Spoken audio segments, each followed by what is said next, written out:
दोस्तों, आपके मुद्दों से, वो मुद्दे जो सीधे आपके जेब को प्रभावित करते हैं, आपके आने वाले भविष्य को प्रभावित करते हैं, उनसे आपका ध्यान कैसे भटका कर आपके बच्चों को मस्जिदों और दरगाहों के बाहर नाचने पर लगाया जा रहा है, ये इस खबर में मैं आपको बताने वाली हूं। क्या आप जानते हैं दोस्तों कि शेयर मार्केट में कत्लेआम मचा हुआ है, लहूलुहान हो गया है शेयर मार्केट।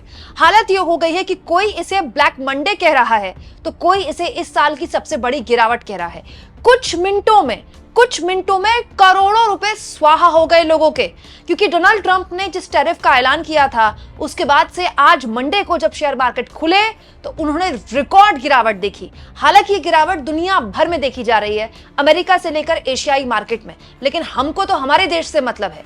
दोस्तों, शेयर मार्केट में इस वक्त हालत ये है कि रिलायंस और टाटा मोटर्स जैसे बहुत ही सेफ शेयर्स, जिनको माना जाता है कि आपने खरीद लिए, आप भूल जाइए, आपको तो रिटर्न कमा के देंगे, उन शेयर्स में भी रिकॉर्ड गिरावट दर्ज की जा रही है। दोस्तों, आज सुबह जब तय वक्त में शेयर मार्केट खुला तो सबको अंदाजा था कि शेयर मार्केट गिरावट के साथ खुलेगा, लेकिन ऐसी गिरावट जिसको देखकर हर कोई हैरान रह गया। डोनाल्ड ट्रंप के टैरिफ के कहर के बाद भारत के शेयर बाजार में सेंसेक्स 3000 अंक गिरा है और निफ्टी गिरा है 1000 अंक। दोस्तों, न्यूज 24 ने इस खबर को और आसान भाषा में बताया है। न्यूज 24 की खबर के मुताबिक शुरुआती 5 मिनट में जैसी मार्केट खुलती है, खुलते ही जब 5 मिनट में जानते हैं कितना निवेशकों का रुपया डूब गया? 19 लाख करोड़ रुपए।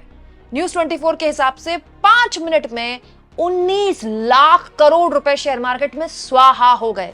इसीलिए आज के दिन को कहा जा रहा है ब्लड बाथ, ब्लैक मंडे या फिर शेयर मार्केट में कत्लेआम। दोस्तों, ये गिरावट इतनी बड़ी है जो बहुत लंबे टाइम तक मार्केट का सेंटीमेंट खराब करके रखेगी, क्योंकि शेयर मार्केट सेंटीमेंट पर चलता है। दोस्तों, वो लोग जो ये सोच रहे हैं कि अरे डोनाल्ड ट्रंप के इस ऐलान के बाद तो दुनिया भर में ये देखने को मिल रहा है, हाँ, ये बात सही है दोस्तों। जैसा कि मैंने कहा, दुनिया भर में गिरावट देखने को मिल रही है, लेकिन भारत में जो गिरावट देखने को मिल रही है ना, ये पिछले कई महीनों का क्रम है। अब मैं आपके सामने कुछ दिन पहले की खबर दिखाती हूँ। ये खबर भी मैंने आपको खूब दिखाई थी। दोस्तों, ये 28 फरवरी की खबर है। 28 फरवरी की खबर में बताया गया है कि शेयर मार्केट में पिछले काफी वक्त से जो लगातार गिरावट देखी जा रही है, 30 साल का रिकॉर्ड टूटा है, 30 इयर्स गिरावट का, और 92 लाख करोड़ रुपए, मतलब 92 लाख करोड़ रुपए शेयर मार्केट में हाल के महीनों में डूब चुके हैं लोगों के। क्योंकि बड़े स्तर पर, ये आपको लगभग हर आदमी कहता हुआ सुनाई देगा, बड़े स्तर पर जो विदेशी निवेशक है वो पैसा निकाल कर कहां लगा रहा है? चीन में, थोड़ा बहुत अमेरिका में, लेकिन चीन में, क्योंकि उनको लगता है कि जो विदेशी निवेशक को लगता है कि उसका जो पैसा है वो भारत में इतना सेफ नहीं है, भारत से ज्यादा रिटर्न उसको चीन में मिल सकता है या फिर अमेरिका में मिल सकता है। तो भारत में जो शेयर मार्केट की गिरावट का दौर है ना, वो लगातार जारी है पिछले कई महीनों से, और उसके बाद आग में घी डालने का काम कर दिया डोनाल्ड ट्रंप के टैरिफ के ऐलान के बाद, और उस ऐलान ने तो कत्लेआम मचा दिया शेयर मार्केट में। इतना सब कुछ हो रहा है दोस्तों देश में। दोस्तों, अगर आपको ऐसा लगता है कि शेयर मार्केट की गिरावट आपको क्या प्रभाव डाल देगी, आपने पैसे थोड़ी लगाए हैं शेयर मार्केट में, तो दोस्तों आपने जिस एफडी में पैसे लगाए हैं, जिस एसआईपी में पैसे लगाए हैं, जिस म्यूचुअल फंड में पैसे लगाए हैं, वो पैसा मार्केट में ही लगाया जाता है। जिस भी कंपनी को आप पैसा देते हैं कि 20 साल बाद मैं आपसे इतना ले लूंगा, या फिर एसआईपी में जो आप हर महीने पैसा लगाते हैं, वो सारा पैसा मार्केट में लगता है। कंपनी उस पैसे को मार्केट में घुमाती रहती है, अपना जो उसका फायदा है वो निकाल कर आपको आपका रिटर्न दे देती है। लेकिन जब शेयर मार्केट में ऐसी हालत है कि टाटा मोटर्स और रिलायंस जैसे शेयर्स गिर रहे हैं, तो आप सोचिए आपका जो पैसा है वो कितना सुरक्षित होगा। दोस्तों, यहाँ मैं आपको कतई किसी भी तरह से डराने की कोशिश नहीं कर रही हूँ, ना ही जो फाइनेंशियल मामले हैं उसमें मेरी बहुत गहरी पकड़ है, लेकिन एक निवेशक के तौर पर बस मेरे मन में एक ये सवाल है कि थोड़ा बहुत पैसा मैं भी एसआईपी में डालती हूँ, थोड़ा बहुत पैसा मैंने भी म्यूचुअल फंड्स में डाला हुआ है अपने रिटायरमेंट के लिए, उस पैसे के लिए क्या हमको चिंता करनी चाहिए? अभी सवाल मैं क्यों पूछ रही हूँ दोस्तों? क्योंकि सवाल पूछने के अलावा मेरे पास कोई विकल्प नहीं है। कितने शर्म की बात है दोस्तों कि इतनी बड़ी गिरावट देखने को मिल रही है भारत के शेयर बाजार में, और लगातार ट्रंप के ऐलानों के बाद से पूरी दुनिया में हलचल है, और हमारी सरकार इस पूरे मुद्दे पर जानती क्या कर रही है? कुछ भी नहीं कर रही।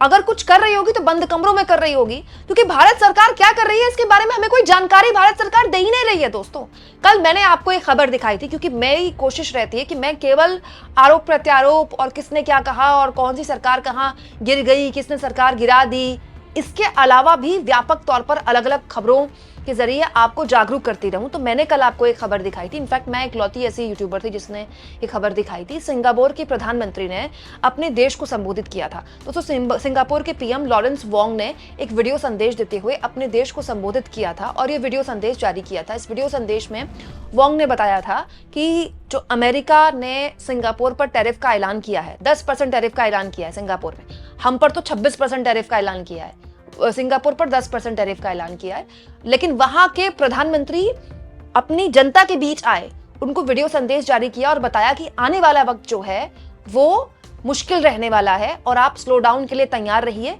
क्योंकि पूरी दुनिया में एक अलग तरह का ट्रेड वॉर शुरू हो चुका है। दोस्तों, सिंगापुर के प्रधानमंत्री अपने देश के लोगों को ये बता रहे थे कि 1930 में इस तरह प्रभावित हुआ था सिंगापुर और उसके बाद अब प्रभावित होगा। दोस्तों, सिंगापुर के प्रधानमंत्री ने यह भी कहा था कि WTO से पूरी दुनिया को बहुत कुछ मिला, ये परफेक्ट नहीं है लेकिन पूरी दुनिया को बहुत कुछ मिला, लेकिन अब जो हालात है वो पूरी तरह से बदलने वाले हैं। जानकारी ये मिली है दोस्तों कि हो सकता है कि सोमवार को यानी कि आज ब्रिटेन के प्रधानमंत्री भी अपने राष्ट्र को संबोधित करें और इस पूरे के पूरे मामले में अपने लोगों से बात करें। लेकिन हमारे प्रधानमंत्री क्या कर रहे हैं दोस्तों?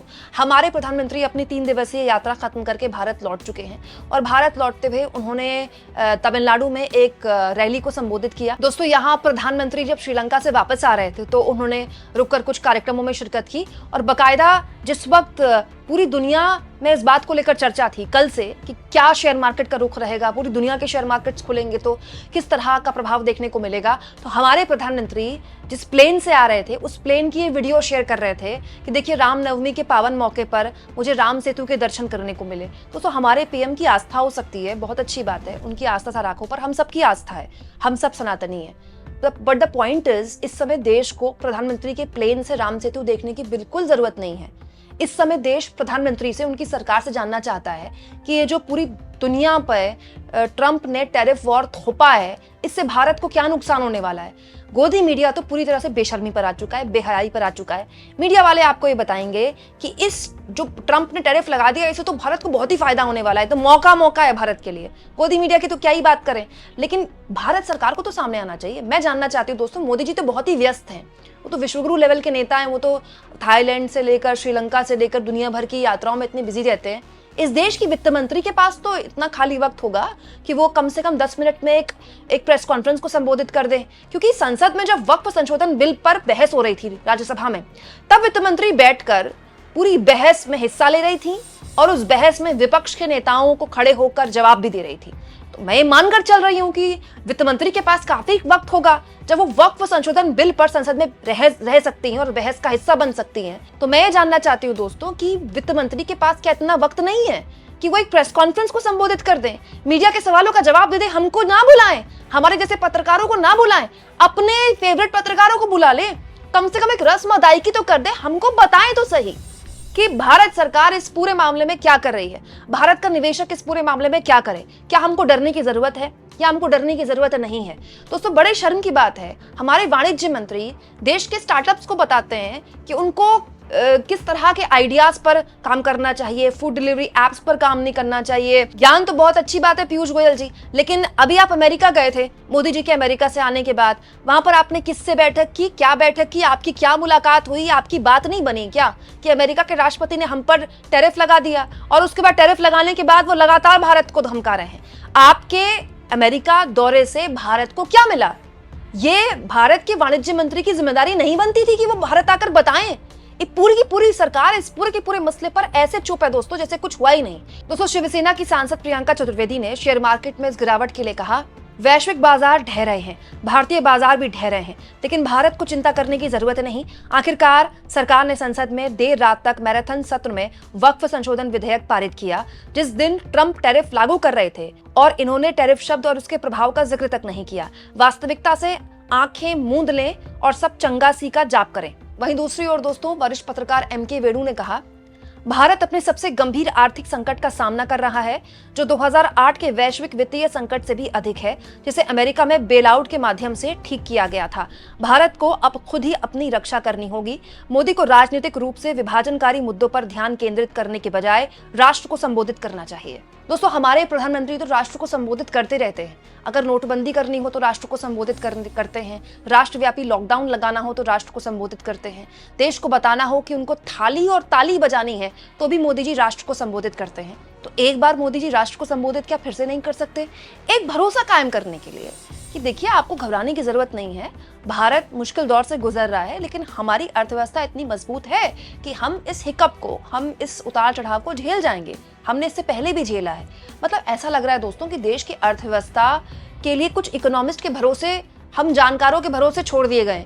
भारत सरकार की तरफ से कोई बयान जारी करने को राजी नहीं है, कोई बताने तक को राजी नहीं है। मतलब जवाबदेही के नाम पर ये सरकार हमें दे क्या रही है? दोस्तों, आपको क्या लगता है, क्या इस सरकार की तरफ से इस पूरे मामले में कोई बयान जारी होगा? जब सिंगापुर के पीएम सामने आ सकते हैं और अपनी जनता को संबोधित कर सकते हैं, तो हमारे प्रधानमंत्री तो विश्वगुरु लेवल के नेता हैं और अब तो भारत भी आ चुके हैं। क्या दिक्कत है प्रेस कॉन्फ्रेंस करने में? प्रेस कॉन्फ्रेंस ना करें, राष्ट्र को संबोधित कर दें।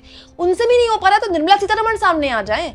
क्या लगता है आपको, सरकार क्यों मुंह छुपा रही है? दोस्तों, कमेंट बॉक्स में जरूर लिखें और जितना हो सके चैनल को शेयर करें, सब्सक्राइब करें और थैंक्स और ज्वाइन के ऑप्शन से अगर आप चाहें तो कुछ आर्थिक मदद भी चैनल की जरूर करें।